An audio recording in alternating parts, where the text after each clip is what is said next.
Dear viewers,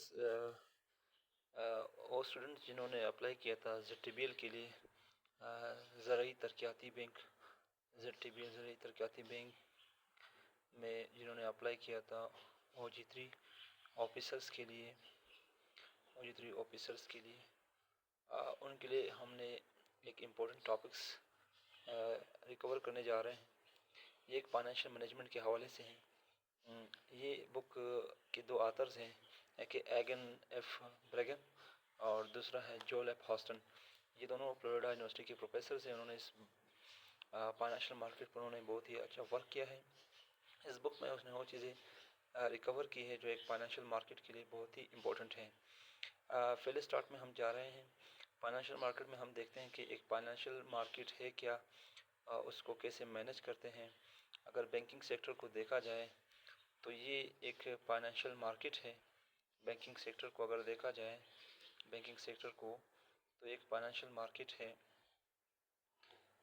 तो ये financial market है, लेकिन ये कॉरपोरेट फाइनेंशियल मार्केट नहीं है, बल्कि मैनेजिंग फाइनेंशियल मार्केट है। अब कमर्शियल मार्केट है। अगर देखा जाए तो बैंकिंग सेक्टर में कन्वेंशनल मार्केट भी होते हैं, इस्लामाइजेशन मार्केट भी होते हैं, जैसे इस्लामिक बैंक होते हैं। ये एक इस्लामिक मार्केट के नाम पे जाना जाता है।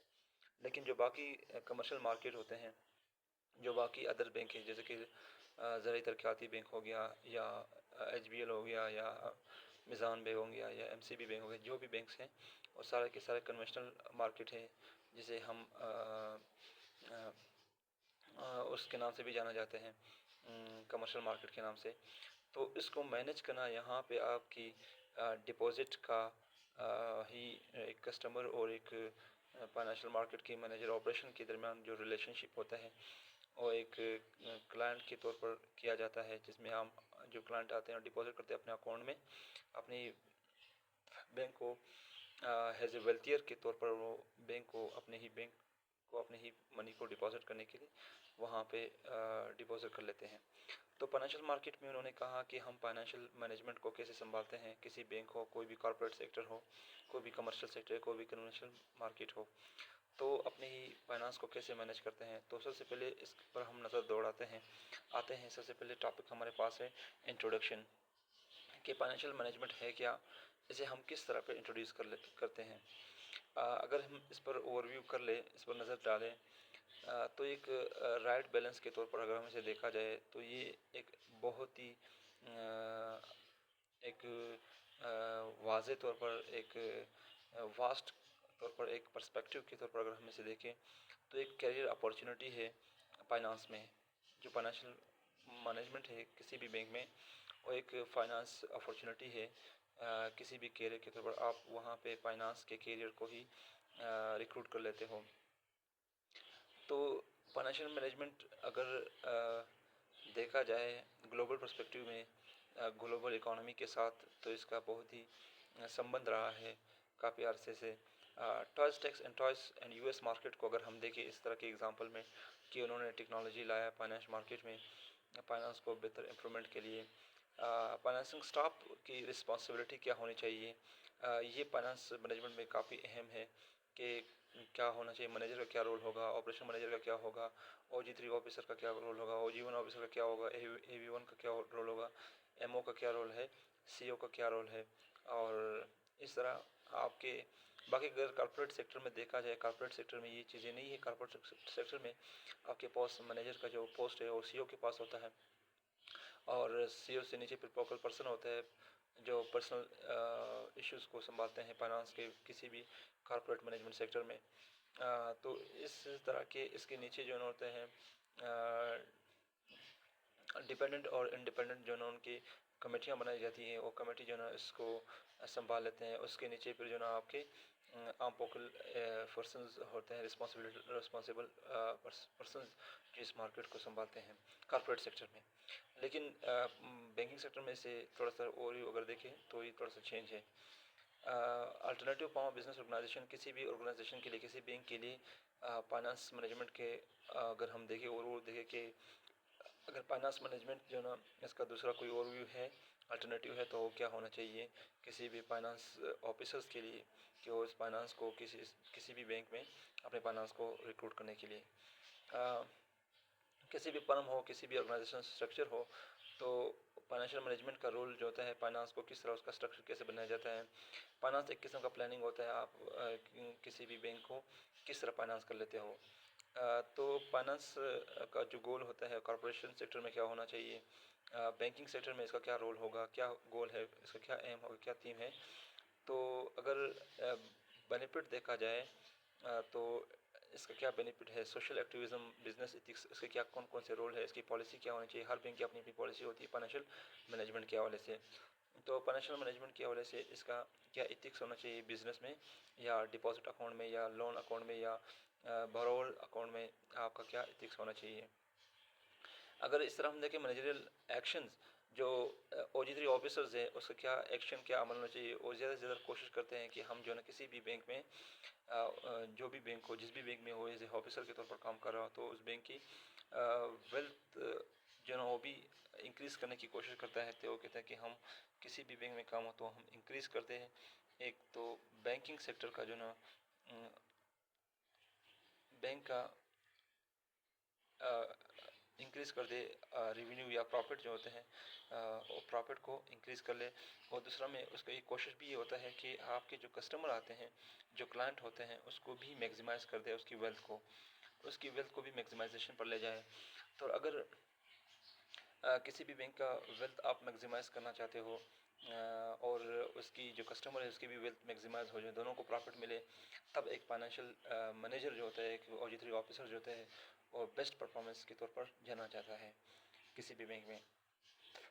तो इस तरह मैनेजर का जो एक्शन आपने देखा गया, तो हर शेयर की बुनियाद पर, हर बॉन्ड्स की बुनियाद पर, हर लोन की बुनियाद पर वो लोन जिस भी फार्मर को देते हैं। अभी अगर हम ZBL में देखा जाए तो ये एक एग्रीकल्चर के हवाले से एक फाइनेंशियल मार्केट है कि वो एग्रीकल्चर जो फार्मर होते हैं उनको लोन एग्रीकल्चर के तौर पर बिहाफ पर वो लोगों को लोन देते हैं। तो किस किस हैते को देखेंगे, किस किस बुनियाद पर वो फार्मर को लोन देंगे, किस रूल रेगुलेटरी के तौर पर नहीं देते हैं लोन फार्मर्स को। तो ये सब के सब देखना एक OG3 ऑफिसर यानी जनरल ऑफिसर्स का काम होता है किसी बैंक के अंदर। लेकिन अगर यहाँ पे देखा है तो एग्रीकल्चर की बैंक में यानी जो कि ज़रूरी तरक्याती बैंक में, तो एक फाइनेंशियल ऑपरेशन मैनेजमेंट का काम है इस तरह के रिक्रूटमेंट को संभालने के लिए। तो फर्स्ट शेयर हेल्थ तो मैक्सिमाइज करते हैं, पर पर्सन फर्स्ट शेयर जो ना वो है वेल्थ को क्या करता है, मैक्सिमाइज करता है कि जो शेयर होल्डर्स है किसी भी मार्केट में उसको। इसके बाद अगर हम देखा जाए कि ये फाइनेंशियल मार्केट का जो ऑपरेशन मैनेजर होता है या OG3 ऑफिसर या जनरल ऑफिसर, वो कोशिश करता है कि कैश फ्लो कैसे बढ़ा ले, कि जो मार्केट के जो कैश है, जो बैंक के जो कैश है, वो किस तरह ज़्यादा से ज़्यादा पीक पर ले जाए, पीक पर लेके वो उस बैंक को प्रॉफिट दे सकता है। जब आप किसी भी बैंक के कैश फ्लो को या पीक पर ले जाते हैं तो बैंक के जो रूल्स रेगुलेशन के मुताबिक आपको जो है ना आगे प्रमोशन दिया जाएगा। OG3 के बाद आपको OG2 में कन्वर्ट कर देंगे, OG2 के बाद आपको OG1 में कन्वर्ट कर देंगे, OG1 के बाद आपको आगे AV में कन्वर्ट कर दें, हत्ता कि वहाँ तक कि आप आखिर में लास्ट में आपको मैनेजर के पोस्ट पर, ऑपरेशन मैनेजमेंट के पोस्ट पर आपको रिक्रूट किया जाता है। उसके बाद आपको मैनेजर के पोस्ट पर रिक्रूट किया जाता है। इससे आगे भी अगर आप बेहतर परफॉर्मेंस किसी भी बैंक को देते हो तो उसको आपको आगे जो ना आपको एक CEO के तौर पर आपको रिक्रूट कर देते हैं। तो ये था हमारे पास मुकम्मल ओवरव्यू एक फाइनेंशियल मैनेजमेंट का, कि फाइनेंशियल मैनेजमेंट को संभाला कैसे जाता है, उसका काम क्या होता है। उसके बाद अगर हम देखें कैश फ्लो में, तो कैश फ्लो जो ना एक होमवर्क होता है, आप किस तरह एंट्रियाँ करते हो। अब यहाँ पे फाइनेंशियल मैनेजमेंट में अगर देखें तो एक फाइनेंशियल मैनेजर जो होता है वो किसी भी बैंक की सिंगल एंट्री या डबल एंट्री की बुनियाद पर उसकी इनकम स्टेटमेंट निकालते हैं। अब अगर आप लोगों में से जो स्टूडेंट अकाउंटिंग के स्टूडेंट रह चुके हैं उनको बेहतर पता होगा सिंगल एंट्री और डबल एंट्री क्या होता है। उसमें आपकी सिंगल एंट्री और डबल एंट्री में आपकी दो स्टेटमेंट निकालते हैं। इनकम स्टेटमेंट जिसमें आप प्रॉफिट निकालते हैं, रेवेन्यू जनरेट करके कॉस्ट निकालते हैं, उसके बाद आप आउटपुट क्या होगा, उसका कैश फ्लो किस तरह बढ़ेगा। तो एक कैश फ्लो का एक तरीकाकार है जिसका पर्सपेक्टिव अगर हम देखें, एक ब्रीफ हिस्ट्री इसका अकाउंटिंग के साथ रहा है और एक फाइनेंशियल स्टेटमेंट के साथ रहा है। ये अकाउंटिंग स्टेटमेंट या फाइनेंशियल स्टेटमेंट भी कह सकते हैं या इनकम स्टेटमेंट भी कहते हैं। इसको सिंगल एंट्री डबल एंट्री के तौर पर जाना जाता है, जिसमें आप कैश फ्लो किस तरह इंक्रीज करते किसी बैंक का। तो ये जब अब हमें कैसे पता चलता है किसी भी फाइनेंशियल मैनेजर को या किसी भी ऑडिटरी ऑफिसर्स को एक फाइनेंस को मैनेज करने का कैसे उसे अंदाज़ा हो जाता है कि अभी ये फाइनेंस मैनेज हो गया। और इस फाइनेंस मैनेज का उसे अंदाज़ा कब होता है, जब वो एक रिपोर्ट निकालता है इसका बैलेंस शीट का। जब उसका एक बैलेंस शीट निकलता है एक इनकम स्टेटमेंट का, तो उससे पता चल जाता है कि हमारे पास स्टेटमेंट में रिटेन अर्निंग क्या है।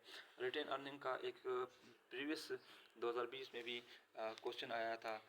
रिटेन का मतलब ये है, रिटेन या रिटेल का मतलब दोनों एक ही है। डिटेल से मुराद है इसका कि आप कितने डिटेल से इस चीज़ को देखते हो। ये बहुत ही एक गेम ऑफ चेंजिंग की बुनियाद पर डिपेंड करता है कि आप किस तरह कितने ध्यान के साथ एक बैंक के स्टेटमेंट को पर चीज़ को देखते हो। कैश कहाँ पे गया, कहाँ से आया, कितना दिया, लोन कब दिया, कब आया, उसमें टाइम कितना था, मैच्योरिटी रेट कितना, मैच्योरिटी वैल्यू कितना था, उसका इंटरेस्ट कितना बुनियाद पर हमने लिया, किस बुनियाद पे हमने फार्मर को दिया और फार्मर कब ये चीज़ हमें वापस करे। ये सब स्टेटमेंट एक बहुत ही बारीकी के साथ आप जब देखते हो तब एक प्रॉपर स्टेटमेंट रिटेन अर्निंग का आप निकाल सकते हो। तो आपके पास स्टेटमेंट ऑफ रिटेन अर्निंग का होना भी लाजमी है। Financial analysis on the internet, आप ये सब चीज़ जो है ना एक इंटरनेट के थ्रू जो है ना क्या करते हो, ये मतलब आप इसको इसके लिए आप मुख्तलिफ सॉफ्टवेयर यूज़ करते हो। बाज़ औक़ात लोग जो आम लोग होते हैं ना, जो सॉफ्टवेयर के साथ या टेक्नोलॉजी के साथ बहुत ही वाकफियत नहीं रखते हैं और इसको एक्सेल के ज़रिए से निकालते हैं। लेकिन एक्सेल के अलावा अगर हम देखें तो इसको हम SPSS से भी निकाल सकते हैं, जिसमें मुख्तलिफ टूल्स ऐसे टूल्स होते हैं, टेक्निक्स एंड ट्रिक्स होते हैं, जो कि वो टूल्स जो है ना एक एक्सेल के अंदर नहीं होता, एक्सेल सॉफ्टवेयर के अंदर नहीं होता, जो से हमें SPSS में मिलते हैं। एक ऐसे भी टूल्स है जिसे एक्सेल में भी नहीं मिलते हैं। जैसे अगर हम किसी भी फ्रिक्वेंसी निकालते हैं और या जो है कॉर्पोरेट सेक्टर की ऑर्गेनाइजेशन के अंदर कोई भी स्टैंडमेंट निकालते हैं, उसके हम SPSS का होना लाजमी है। और उसके अलावा और हम EVS को भी देखते हैं, एक सॉफ्टवेयर के तौर पर इस्तेमाल करते हैं। स्टेटा को भी सॉफ्टवेयर के तौर पर हम इस्तेमाल कर सकते हैं। तो इसमें हम होलोग्राम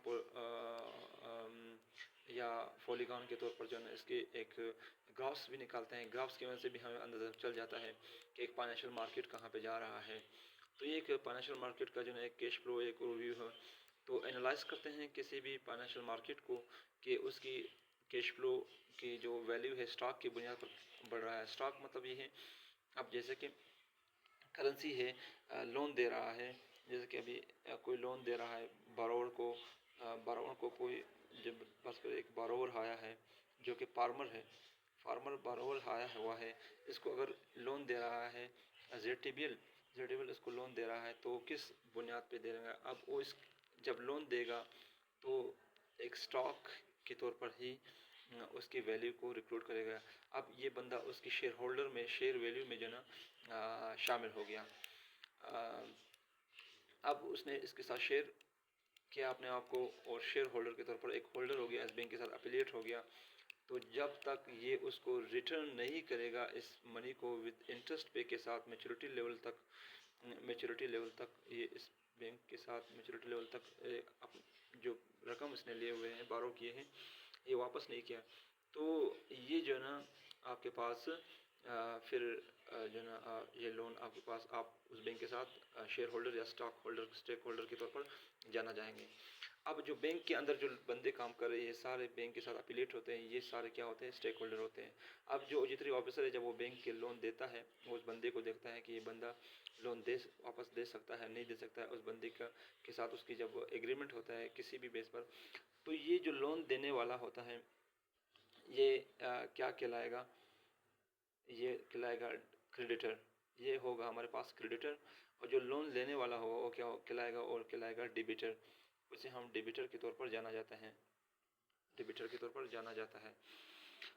तो ये हमारे पास कंप्लीट ओवरव्यू था एक स्टॉक का, एक नेट कैश फ्लो। फिर हम इसे नेट कैश फ्लो पे निकालते हैं कि भाई नेट कैश फ्लो हमारे पास क्या आ रहा है। नेट कैश फ्लो के साथ अगर हम मज़ीद देखें तो स्टॉक वैल्यू में जो है ना हमारे पास कैश फ्लो का अर्निंग कितना है। हमने जो कैश दिए थे, लोन दिए थे बोरोवर को, तो उससे जो हमारे अर्निंग हुई है उससे हमारे स्टॉक का जो वैल्यू है वो पता चल जाता है। तो स्टेटमेंट अगर कैश फ्लो का लाजमी है, कैश फ्लो जो है ना मेन इंपॉर्टेंट फैक्टर है किसी भी फाइनेंशियल मार्केट में, चाहे बैंकिंग सेक्टर में हो, चाहे कॉर्पोरेट सेक्टर में हो, चाहे कन्वेंशनल मार्केट सेक्टर में, चाहे इन्वेस्टमेंट मार्केट सेक्टर में हो, आपका कैपिटल मार्केट या कैपिटल बजटिंग मार्केट हो, तो उसमें आपका कैश फ्लो का रोल बहुत ही अहम है। कैश फ्लो के साथ अगर हम देखें, मॉडिफाई करता है अकाउंटिंग डेटा पर मैनेजर डिसीजन। ये मैनेजर को डिसीजन लेने में डिपेंड करता है कि मैनेजर उस अकाउंटेबिलिटी के साथ उसके कैश फ्लो किस तरह निकालते हैं। उसके डिसीजन के साथ हमारे जो है ना पीक पर पहुंच जाता है किसी भी मार्केट का स्टॉक वैल्यू। अब मार्केट का स्टॉक वैल्यू तब पता चल जाता है जब एक अच्छे मैनेजर, एक अच्छे ऑडिटरी ऑफिसर, जनरल ऑफिसर जो है ना किसी भी फाइनेंस को मैनेज करते हुए एक बहुत ही बारीकी के साथ उस चीज़ को देखते हैं कि कब आया, कब दिया लोन आया। तो उस जब प्रॉपर टाइमिंग के साथ जब वो ये चीज़ प्रॉब्लम सॉल्व हो जाते हैं, तब आप जब इनकम स्टेटमेंट निकालते हैं मंथली हिसाब से, कंपाउंडिंग के हिसाब से या क्वार्टर के हिसाब से, तो आपको बेहतर इनिशिएटिव नज़र आ जाते हैं सामने। तो मॉडिफाई करना ये अकाउंटिंग डेटा के थ्रू होते हैं। आप डेटा, मैंने जिस तरह कहा कि इनकम स्टेटमेंट आप एक्सेल के थ्रू भी निकाल सकते हो, डेटा के थ्रू भी निकाल सकते हो, मुख्तलिफ सॉफ्टवेयर उसके लिए यूज़ होते हैं। अब इसमें MVA मैनेजर ऑफिसर, EVA ये अर्निंग वेरिएबल ऑफिसर्स होते हैं, इसके साथ एफिलिएशन होता है। अब कई फर्म जो है ना अटेम्प्ट करते हैं इनहेंस शेयर होल्डर वेल्थ। वो कोई फर्म ऐसे होते हैं, कोई बैंकिंग सेक्टर ऐसे होते हैं जो कि जो उसका शेयर होल्डर होता है, जो इसकी कस्टमर होता है, उसको वेल्थ को इंक्रीज़ करने के लिए कोशिश करते हैं। जब कोई भी अगर आप लोन ज़्यादा देते हो और आप बैंकिंग के रूल रेगुलेशन के मुताबिक अपने कस्टमर का ध्यान रखते हो, कस्टमर का ख्याल रखते हो, जब आप कस्टमर को अच्छे इंटरेस्ट के बुनियाद पर लोन देते हो और अच्छे मेच्योरिटी के साथ देते हो और वो वापस जब रिटर्न भी करता है, बखुशी आपको रिटर्न करता है, इस तरह आपकी एक बैंकिंग सेक्टर का कैश फ्लो भी बहुत ही तेज़ी के साथ इम्प्रूव होने वाला हो रहा होगा। और आपका जो कस्टमर या क्लाइंट की जो डिमांड होगी, यहाँ पे सप्लाई एंड डिमांड का इकोनॉमिक्स की टर्मिनोलॉजी भी आती है, आपका सप्लाई भी इंक्रीज़ हो जाता है, इसके साथ आपका डिमांड भी इंक्रीज़ होगा। जब आपका सप्लाई और इंक्रीज़ होगा, डिमांड इंक्रीज़ होगा, उस वक्त आपका बैंकिंग क्या करेगा, इंटरेस्ट रेट को भी इम्प्रूव करेगा। इंटरेस्ट को इम्प्रूवमेंट के साथ आपकी अर्निंग जो होगी, रिटेन अर्निंग, वो आपकी बढ़ जाती है। आप अपने आप को, अपने एक फाइनेंशियल सेक्टर को मैनेज कर सकते हो।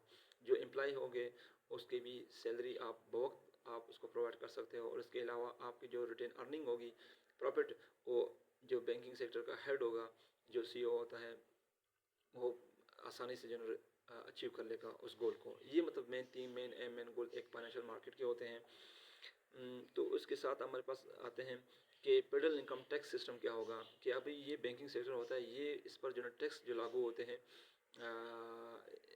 कस्टमर की डिपॉजिट की ब्याह पर या कस्टमर के लोन की ब्याह पर, कि आपने कितने कितने टैक्स होने चाहिए आप पर, या कितने कितने टैक्स इनकम स्टेटमेंट आपने लगाने चाहिए। तो इनकम स्टेटमेंट के टैक्स भी देखने होंगे। इसके अंदर जब आप कोई भी अकाउंटेबिलिटी निकालते हैं, अकाउंटिंग डेटा निकालते हैं, कोई भी फाइनेंशियल मैनेजर या जनरल ऑपरेशन मैनेजर जो होते हैं, तो वो टैक्स को भी देखा जाता है। यहाँ पे आपके एप्रिसिएशन वैल्यू भी देखते हैं, डिप्रिसिएशन भी वैल्यू देखते हैं कि कहाँ पे बैंकिंग की वैल्यू जो है ना, कैश फ्लो जो है ना एक डिप्रिसिएशन के तौर पर चला गया, कहाँ पे एप्रिसिएशन हो रहा है। तो इसकी बुनियाद पर आप एनालाइज करते हो, एक फाइनेंशियल मैनेजर स्टेटमेंट एनालाइज कर सकते हो।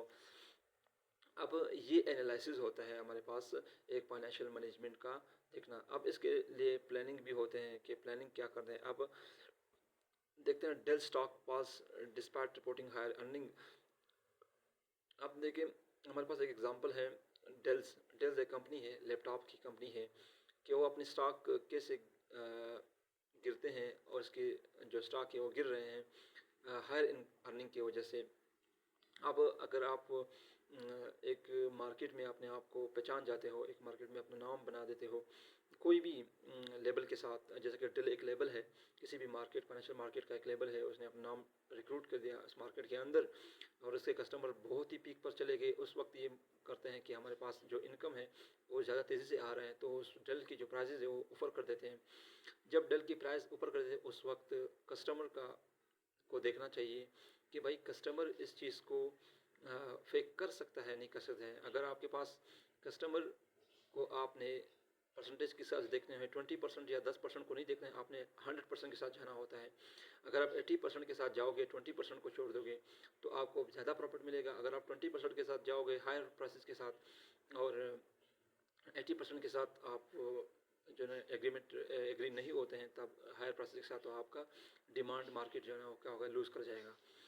तो ये होता है एक फाइनेंशियल मार्केट का, एक बैंकिंग सेक्टर का, लोन के हिसाब से, बोरोवर के हिसाब से, डिपॉजिट के हिसाब से, कब डिपॉजिट करना है, कब नहीं करना है, कब लोन देना है, कब नहीं देना है, लोन देने का क्या क्या प्रोसीजर है, कब किस बिहा पे देंगे, किस बिहा पे नहीं देंगे। तो ये पर्सपेक्टिव रेशो एनालिसिस करते हैं, रेशो आप निकालते हो, इसका लिक्विडिटी रेशो क्या होगा। अब आप किसी भी लिक्विडिटी ट्रिप अगर हमने नाम सुना हो एक मॉनेटरी फाइनेंस में, तो मॉनेटरी फाइनेंस का भी यहाँ पे बहुत ही संबंध रहा है बैंकिंग सेक्टर के साथ। क्योंकि अगर हम देखें कोई भी बैंक सेक्टर हो, कमर्शियल बैंकिंग हो, चाहे जिस भी नाम से कोई भी जिस भी लेवल के साथ ये बैंक जाना जाता है, जैसे कि ZBL के तौर पर जाना जाता है, एक इसका लेवल है। अब HBL के नाम पे जाना जाता है, इसका लेवल है। तो क्या होता है, सारे बैंकिंग सेक्टर जो है एफिलेट होते हैं एक कंट्री के सेंट्रल बैंक के साथ। जैसे कि पाकिस्तान में अगर सेंट्रल बैंक को देखा जाए तो स्टेट बैंक ऑफ पाकिस्तान है, तो मॉनेटरी फाइनेंस को वही संभालते हैं, मॉनेटरी पॉलिसी को वही रिक्रूट कर देते हैं। तो जो डिसीजन लेते हैं बैंकिंग के हवाले से, बैंकिंग कमर्शियल बैंकिंग को जो भी ऑर्डर देते हैं, वही ऑर्डर के साथ बैंकिंग सेक्टर ने आगे जाना होता है। तो आपके लिक्विडिटी रेशो को भी देखते हैं, क्योंकि अगर आप किसी भी बैंक के साथ नहीं, सेंट्रल बैंक के साथ नहीं जाओगे तो आपका लिक्विडिटी ट्रैप कभी भी हो सकता है। अगर लिक्विडिटी ट्रैप आपका नहीं हुआ, लिक्विडिटी ट्रैप से मुराद है आपका जो कैश होगा और कितनी परसेंटेज के साथ आपके पास पड़ा है और कितने परसेंटेज के साथ आप कैश को इंट्रोड्यूस करा रहे हो मार्केट के अंदर। अगर देखा जाए कैश का मतलब ये नहीं है कि वो करेंसी को छापना चाहे। करेंसी सिर्फ अगर छाप सकता है तो सिर्फ सेंट्रल बैंक ही छाप सकता है, जैसे कि स्टेट बैंक ऑफ पाकिस्तान ही सिर्फ करेंसी को छाप सकते हैं, बाकी किसी बैंक को ये इजाज़त नहीं है कि वो करेंसी को, कंट्री की करेंसी को क्या कहे, जनरेट कर सके।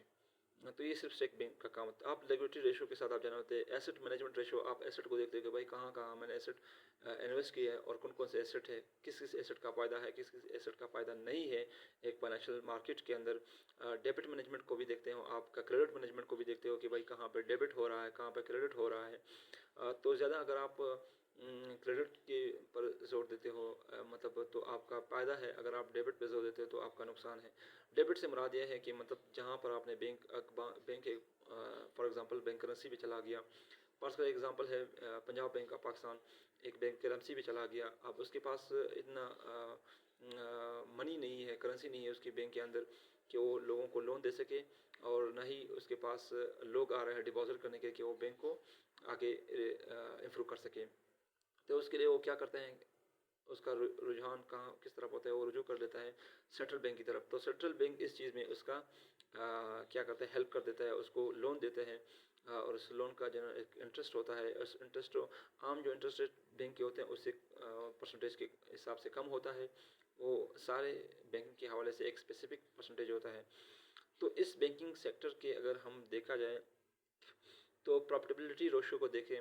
प्रॉफिटेबिलिटी रेशो हर बैंक का अपना अपना एक प्रॉफिट होता है। तो प्रॉफिट का जो रेशो हो, जितना प्रॉफिट मार्जिन ज़्यादा होगा उतना बैंक का स्टेबल होना किसी भी मार्केट में इसका इम्कान जो है पॉसिबल हो सकता है। तो international accountability difference creator hedge fund investor, उसके लिए इन्वेस्टर ज़्यादा उनका फोकस इन्वेस्टर की तरफ होता है। किसी भी फाइनेंशियल मार्केट के इन्वेस्टर्स की तरफ आ जाए, उनसे लोन ले ले, मार्केट का वैल्यू क्या होगा, उसके मार्केट कितनी वैल्यूएबल है, कितनी वैल्यूएबल नहीं है। अब अगर हम देखें तो ज़्यादा इस वक्त पाकिस्तान में अगर ज़्यादा मार्केट वैल्यूएबल बैंकिंग सेक्टर में है तो HBL है, आबी बैंक लिमिटेड, उसका मार्केट वैल्यू सबसे हायर है। तो मार्केट वैल्यू को भी देखा जा सकता है इस हवाले से। तो फाइनेंशियल स्टेटमेंट, ये सब फाइनेंशियल स्टेटमेंट का काम होता है, फाइनेंशियल मैनेजमेंट का काम होता है। जो फाइनेंशियल स्टेटमेंट होता है, जो इनकम स्टेटमेंट है, वो एक फाइनेंशियल मैनेजमेंट होता है। जो कि फाइनेंशियल या जनरल ऑपरेशन मैनेजर या फाइनेंशियल ऑपरेशन मैनेजर जो है संभाल लेता है।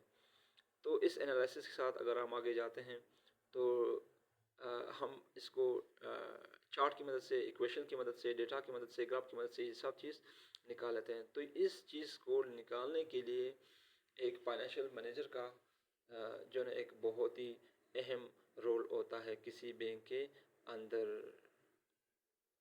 अब उसके किस तरह यूज़ करते हैं, उस रेशो को कैसे निकालते हैं, उस रेशो का यूजेस क्या होगा, लिमिटेशन होगा, कहाँ तक एसेट आने हैं, कहाँ तक एसेट नहीं है, किस रेशो की बुनियाद पर वो देखते हैं।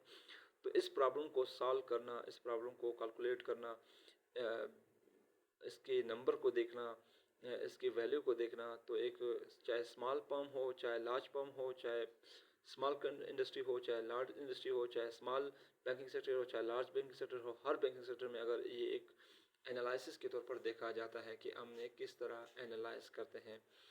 अब फोरकास्टिंग या प्लानिंग को देखते हैं, किसी फाइनेंशियल मैनेजमेंट को वो किस तरह प्लान करते हैं या फोरकास्टिंग कैसे करते हैं किसी बैंक के हवाले से। तो वो हमेशा फोरकास्टिंग करते हैं। फोरकास्टिंग मतलब ये कि उसका फ्यूचर एक्सपेक्टेशन क्या होता है। हर बैंक सेक्टर अगर अपने आप को स्टेबल करना चाहता है किसी भी मार्केट के अंदर, तो एक फ्यूचर की रिक्रूटमेंट पर अपने आप को देखते हैं। तो अगर हम देखें तो यहाँ पर स्ट्रेटेजिक प्लानिंग, उसका एक प्लानिंग होना चाहिए, ऑपरेट किस तरह करना है, स्टार्ट किस तरह करना है इस प्लानिंग को, प्लानिंग क्या होगा फाइनेंशियल मार्केट के लिए, उसको कैसे कंप्यूटराइज करना चाहिए, इस प्लानिंग मॉडल को किस तरह बनाया जाए, इसके पहले मॉडल बनाए जाते हैं कि सेल्स फॉरकास्ट का होगा, क्या क्या चीज़ें हमने देने होते हैं कस्टमर को और कौन कौन से चीज़ हमने हायर करने हैं। तो एक फाइनेंशियल फोरकास्टिंग में आता है कि अब सेल्स हो रहे हैं, आपने अब सेल्स को हम इंडस्ट्री की बुनियाद पर कि यहाँ पे हम लोन को क्रेडिट की बुनियाद पर देखते हैं, बोरोवर्स को जब लोन देते हैं तो उस लोन को देखा जाता है एक फोरकास्ट फ्यूचर के तौर पर कि कितना लोन हम दे सकते हैं, कहाँ तक दे सकते हैं, किस किस फार्मर को दे सकते हैं, कब ये फार्मर हमें वापस ये जो लोन है इंटरेस्ट समेत वापस रिटर्न कर सकता है। तो ये एक फाइनेंशियल मैंने फोरकास्टिंग मैंने स्टेटमेंट का काम होता है कि उस रेशो को किस तरह बैलेंस करते हैं। तो ये टेक्निक्स जब इसके लिए मुख्तलिफ टेक्निक्स या टूल्स जो है ना एक फाइनेंशियल मैनेजर क्या करता है इस्तेमाल कर लेता है। अब अगर आते हैं तो ये प्लानिंग और फोरकास्टिंग तक की तरफ हो गया। अब मार्केट की हम देखते हैं कि मार्केट और इंस्टीट्यूशंस को अगर हम देखें कि कौन कौन से मार्केट, कौन कौन से इंस्टीट्यूशन और इसके इंटरेस्ट रेट क्या क्या होने चाहिए, तो ये हम अगर देखें तो फाइनेंशियल मार्केट अगर देखें तो एक फाइनेंशियल इंस्टीट्यूशन होता है, जो इंस्टीट्यूशन फाइनेंस देते हैं, जो इंस्टीट्यूशन लोन देते हैं, वही इंस्टीट्यूशन जो हमारे पास फाइनेंशियल मार्केट होते हैं। बैंकिंग सेक्टर जो लोन देते हैं, कॉर्पोरेट सेक्टर जो लोन देते हैं। अक्सर अवकात पर जो कॉर्पोरेट सेक्टर होते हैं वो अक्सर अवकात लोन कहाँ से लेते हैं या लोन का इंतखाब वो कहाँ से करते हैं, वो बैंकिंग की सेक्टर से ही करते हैं, बैंक से ही वो लोन लेते हैं इंटरेस्ट की बिहाफ पर। तो ये जो होता है ना, जो भी कॉर्पोरेट सेक्टर अगर एफिलिएट हो गया किसी भी फाइनेंशियल मार्केट के साथ, बैंकिंग सेक्टर के साथ लोन के लिए, तो ये एक स्टॉक मार्केट हो गया कि उसने उससे स्टॉक ले लिए, किसी लिए एक मार्केट से स्टॉक ले लिए, चाहे स्टॉक बॉन्ड की बुनियाद पर ले लिए, चाहे स्टॉक शेयर की बुनियाद पर ले लिए, चाहे स्टॉक करेंसी की बुनियाद पर ले लिए, तो एक स्टॉक मार्केट के तौर पर जाना जाता है। इस तरह ऑनलाइन ट्रेडिंग का सिस्टम भी स्टार्ट हो जाता है, एक मार्केट का एक सिस्टम स्टार्ट होता है और एक्सपेंसिव वे के तौर पर उसे जाना जाता है। इस मार्केट को अगर हम देखें तो इस चीज़ को लोन देने को किस तरह मेजर करते हैं, cost of value, cost of money या कास्ट ऑफ वैल्यू कि आपकी जो करेंसी होती है उसकी, आपकी जो लोन है उसकी क्या वैल्यू होनी चाहिए, उसकी कॉस्ट क्या है, उसके इंटरेस्ट लेवल कितना है, आप कितने इंटरेस्ट लेवल ले सकते हो, कितने इंटरेस्ट पे दे सकते हो। तो इसको डिटरमाइन करना, मैंने क्या करना कहा कि इसको हम मेजर कर सकते हैं, डिटरमाइन कर सकते हैं, डेटा को ग्राफ्स की मदद से, कलेक्शन की मदद से और एक रेशो की मदद से हम इसको निकालते हैं।